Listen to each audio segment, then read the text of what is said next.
Hello viewer, today I will describe the supersecondary structure, tertiary structure as well as quaternary structure of the protein.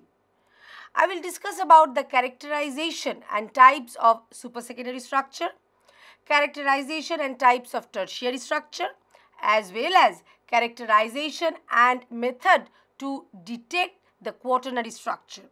As well as I will discuss about the component of the structure, that is module, motif, fold as well as domain structure.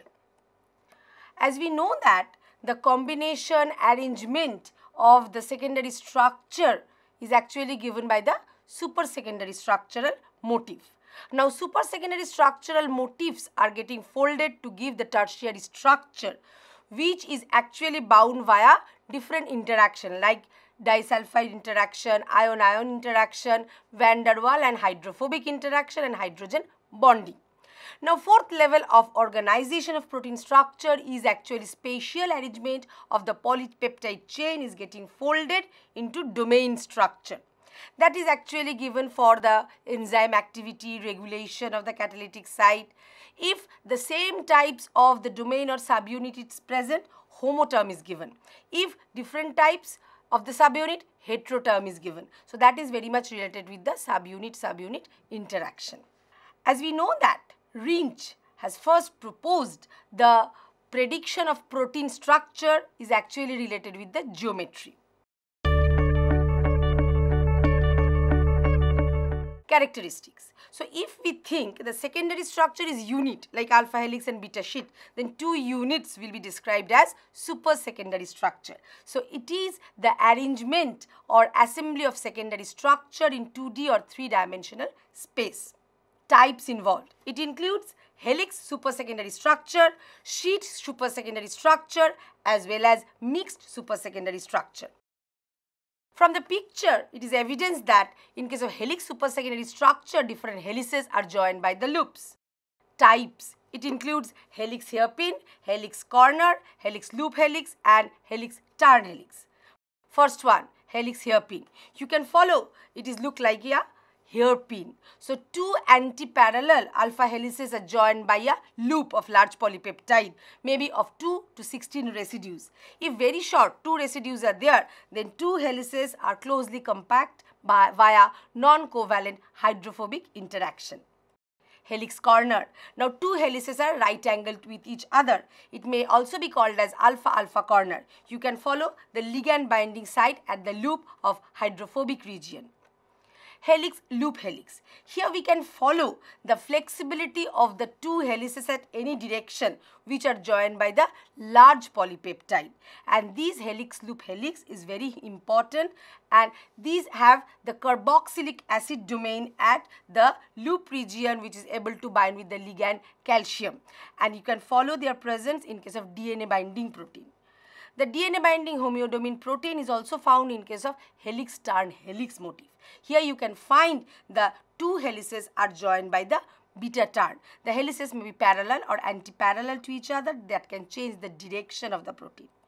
Next, sheet supersecondary structure exclusively made by the beta strands or beta sheets. Types, it includes beta hairpin, beta corner as well as Greek key motif. The first one, beta hairpins. Sometimes it is also called as beta meander. Here 2 anti-parallel strands are joined by either loop or turn. So, if it is very short, it is joined by the beta turn. You can follow the presence of glycine in one anti-parallel strand, and to remove the steric hindrance on other side, the beta bulge is present. Beta corner or beta bend. Here actually once again the beta corner is produced by making a corner of 2 beta strands. In case of beta corner also, which actually also help to abrupt change in the protein direction, because one strand may contain glycine, other strand may contain beta bulge as well. Greek key motif. Now, in case of Greek key motif, 4 sequentially arranged alternate anti-parallel beta strands are joined by the large polypeptide chain. The first strand and fourth strand is joined by the large long loop of polypeptide. In gamma crystalline, you can follow the presence of such Greek key motif. It is looking like a Greek key structure. mixed supersecondary structure made by both alpha helices as well as beta sheets joined by the loops and turns. Types, it includes beta alpha beta motif as well as Roseman fold. The beta alpha beta motif, in spite of having anti-parallel beta helices or beta turns or beta strands, you can follow the parallel beta turns or beta strand joined by the long helix, and it is right-handed, and the helix axis is also parallel with the beta strand. So this is called beta alpha beta motif, Roseman fold. According to the name of the scientist, it is called as Roseman fold. So there are 3 beta strands and 2 alpha helices are there. Suppose it is started from N terminus end, beta, then alpha, then beta, then alpha, then again beta at the C terminus end. It is found in case of dehydrogenase enzyme which binds at the NAD+.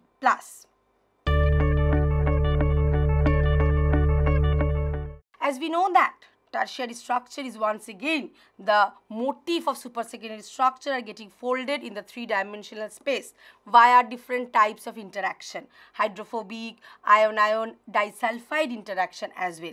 So they have compactness, and we can find the distant amino acid residues by compact folding are coming together to describe the enzyme regulation, enzyme activity as well.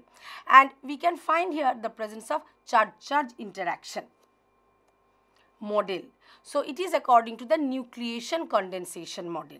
So we find it is time taken as well as input of energy is needed for the local folding of the tertiary structure, and a particular random coil is given to make a particular fold to have this particular structure having nucleation and condensation intermediates. And we can find the random coil index during the course of this particular folding. Let's talk about the components of the tertiary structure, including domain, module, motif and fold. Domain is the folding of polypeptide chain giving particular structure and function. It is actually found in case of tertiary as well as subunit in case of quaternary structure. Now the module, it is the contiguous part having the particular property in case of polypeptide chain.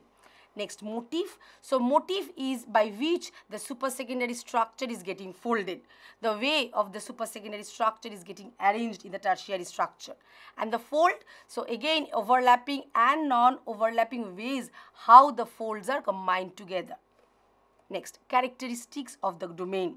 According to the Reynolds-Guhr, it was actually proposed that the domain have specific definition.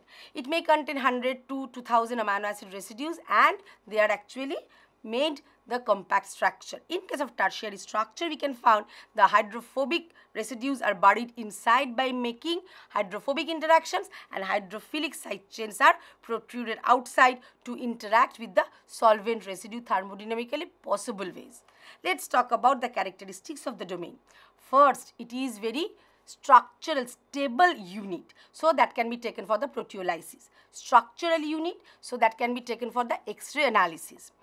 Very important genetic unit, so it can be compared the protein sequence, amino acid sequence with the DNA RNA sequence also.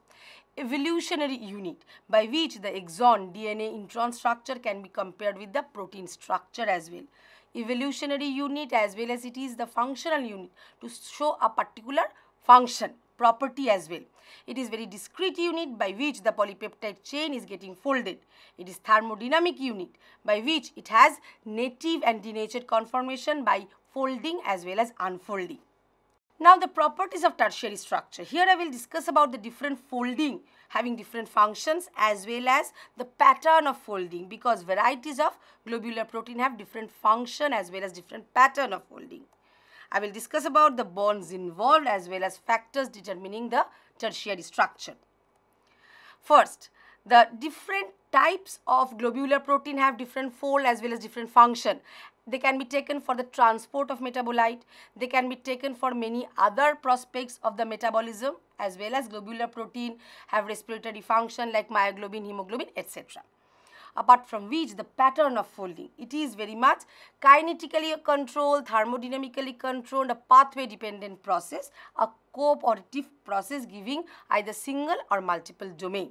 Next, factors affecting. Here we can find the presence of thermodynamic factor.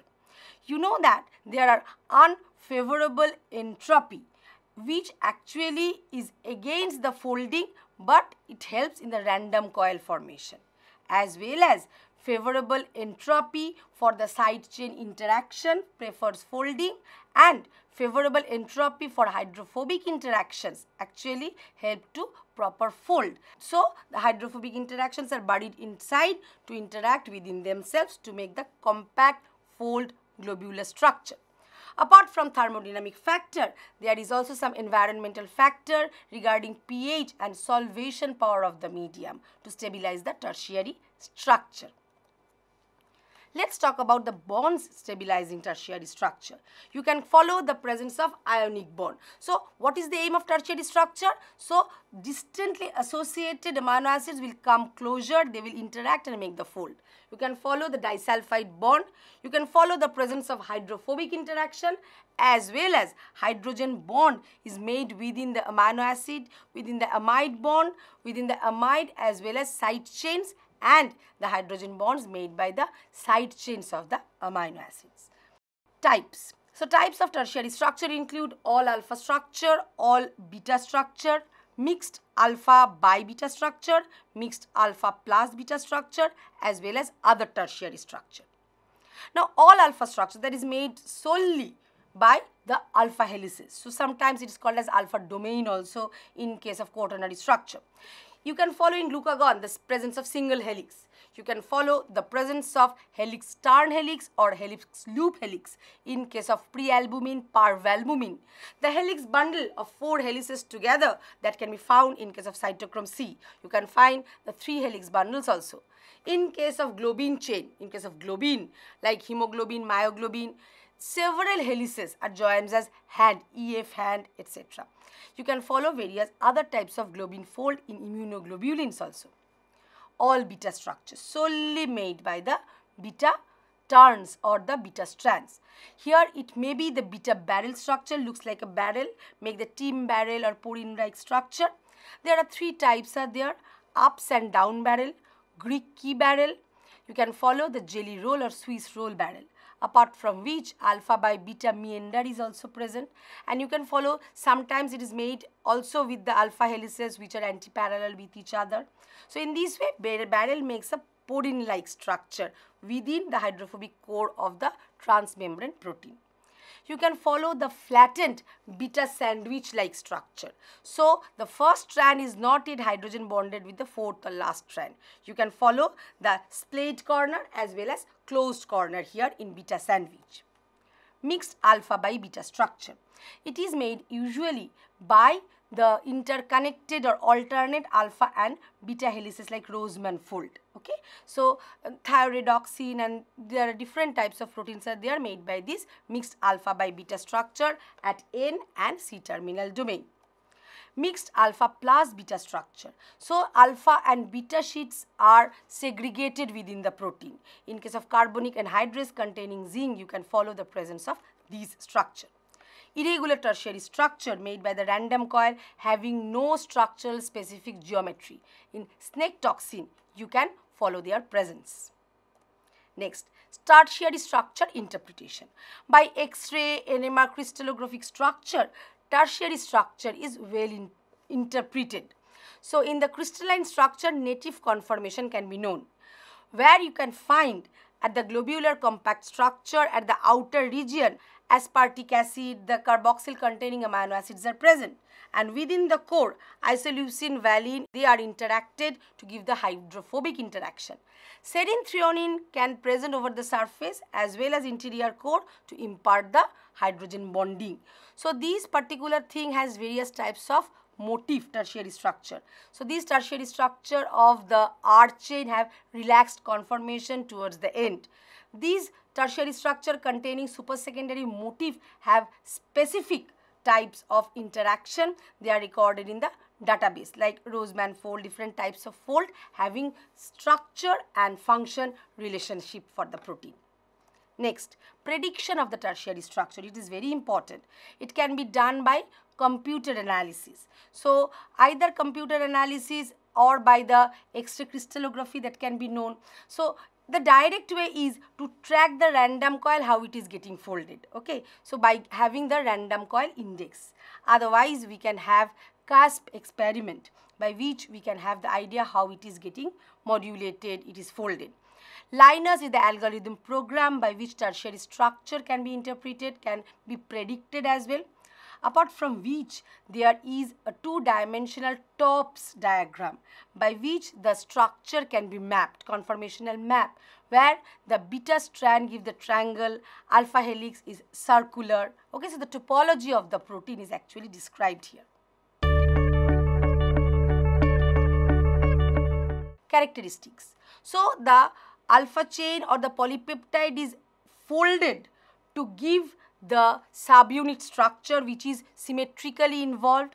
So it is actually made for the allostericity, cooperativity, to give particular subunit interaction, protein assemblies, and here we also can find they can associate via hydrophobic interaction, salt bridge interaction, hydrogen bond and disulfide interaction.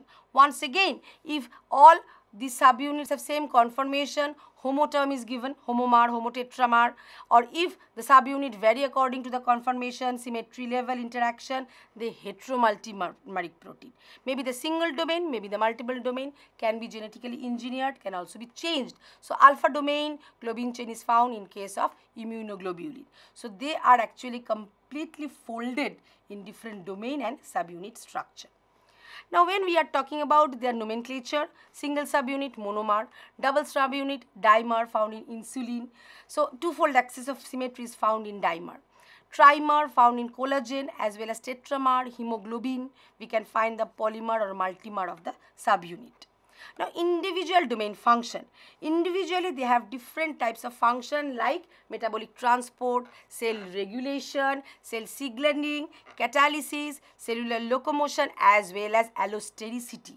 And here it is cooperativity well described. Allostericity means change in the subunit of one particular subunit, the conformation and structural chain can be imparted to other subunit with respect to the conformation as well as with respect to the function as well. So it gives the cooperativity, that is change in function as well, enzyme structure, enzyme function, regulation, etc. Importance, subunit interaction as well as symmetric interaction. Here we can follow proper symmetric and pseudo-symmetric interaction. Significance. So we can see by Anfinson dogma experiment, only within the polypeptide chain, particular message how to fold is given, it is carried. Now there are different propensities of alpha helix and beta sheets, how they will fold, and ultimately that is the co-assemblies of the subunits together involving in protein assembly, subunit interaction, maybe single domain or multi-domain, having different types of homopolymeric or heteropolymeric interaction.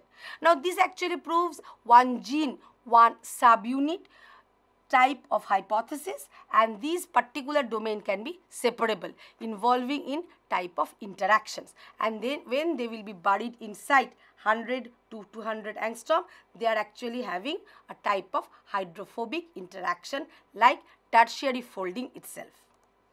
Bonds involved like tertiary structure, quaternary structure of disulfide interaction, ionic salt bridge interaction among NH3 plus of lysine and COO minus of the aspartic acid of the 2 domain found in the hemoglobin integrity. Hydrogen bond, hydrophobic interaction, van der Waal interaction, all of the interactions are found in case of quaternary structure to make. Now prediction of the quaternary structure. Determination can be done by the chemical probing method, and cusp experiment help to predict the quaternary structure, apart from which some sort of covalent modification is actually needed after or during the course of folding. Like we can have the presence of hydroxyproline in case of collagen, the gamma carboxyglutamate in case in presence of prothrombin important for blood clotting. So there are several methods. What are they? Suppose to determine the mass, that is very important sedimentation equilibrium method, as well as the size, mass, etc. directly or indirectly can be determined by light scattering as well as NMR and X-ray crystallography to know the subunit interaction in case of quaternary structure of protein. So students, I have discussed about different aspects, characterization, types as well as methods for super secondary structure which actually give rise to the tertiary structure, and the fourth level of organization, quaternary structure. In case of some protein, that tertiary structure is optimum because it is monomeric protein. But in case of multimeric protein where more than one subunit is present, not only the tertiary structure but also subunit assembly or subunit interaction is given by the different types of small tertiary structure to give rise to the quaternary structure. Myoglobin is tertiary structure, that is same as alpha or beta chain of the hemoglobin. One contains 141 amino acids, other contains 146 amino acids. So that is the main message. Thank you.